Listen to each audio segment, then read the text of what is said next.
o que são os sonhos onde se pode identificar ideação suicida. São aqueles sonhos onde a pessoa aparece efetivamente cometendo suicídio, fazendo mal a si mesma, ou sonhos, pesadelos, na verdade, com muita violência, com violência extrema, muitos pesadelos, uma sequência de pesadelos, geralmente relacionados a casos graves, a casos onde o sujeito já está desesperado e tem poucas esperanças no futuro. Por exemplo, um paciente sonha que dá um tiro no rosto e acorda assustado, apavorado, acorda todo suado, acorda sem saber o que fazer, acorda realmente atordoado, atormentado com aquele pesadelo.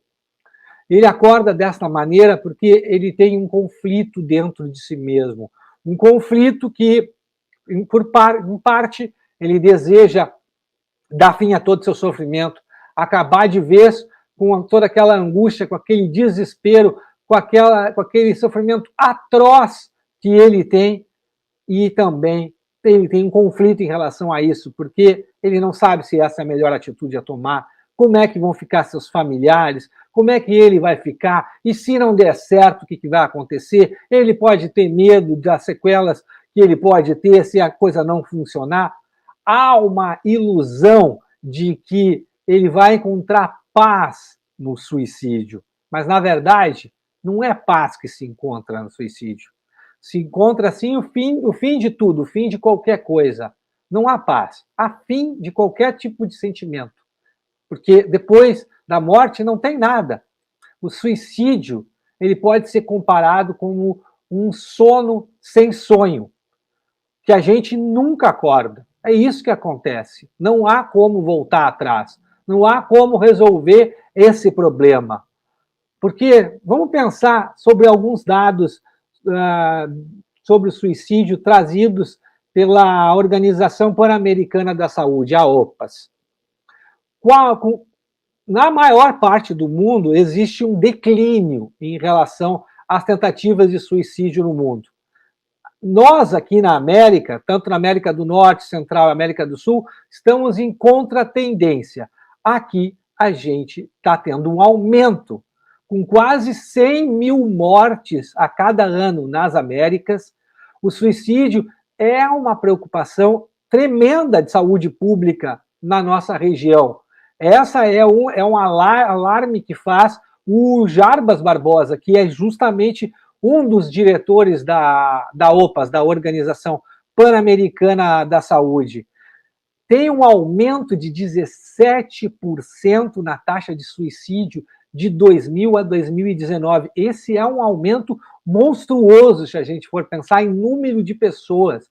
Se a gente for pensar num contingente de 100 mil pessoas, são 17 mil pessoas a mais que tentam o suicídio nesse período, tornando-se a única região, as Américas, da Organização Mundial da Saúde a registrar um aumento desse tipo. Vejam bem, isso é basicamente um oceano azul para nós, psicólogos e psicanalistas. Por que eu estou dizendo que é um oceano azul?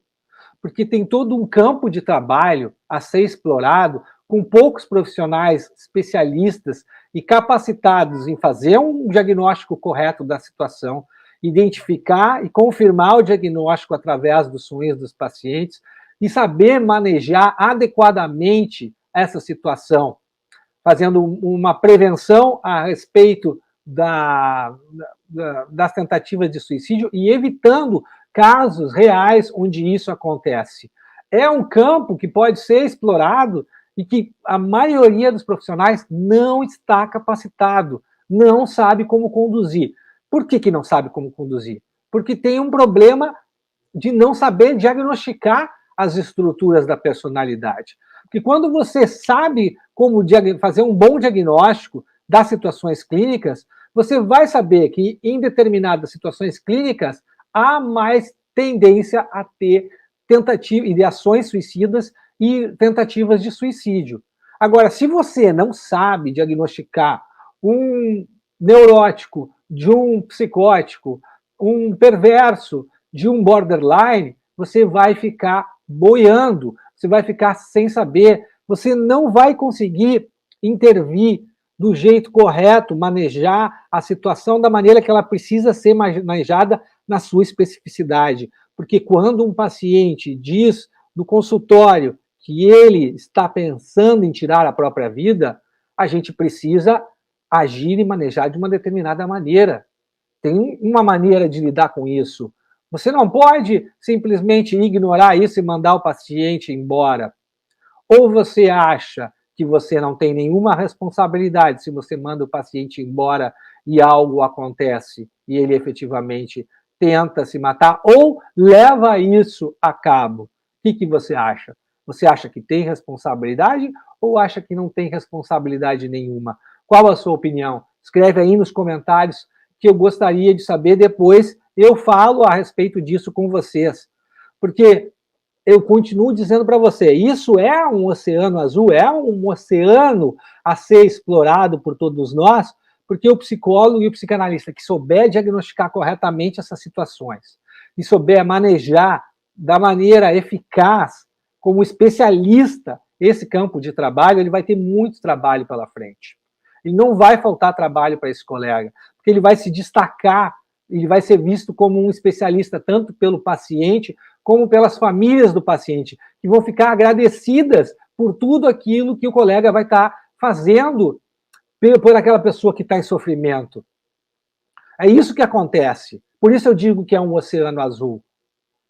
Agora, qual é a diferença que vocês acham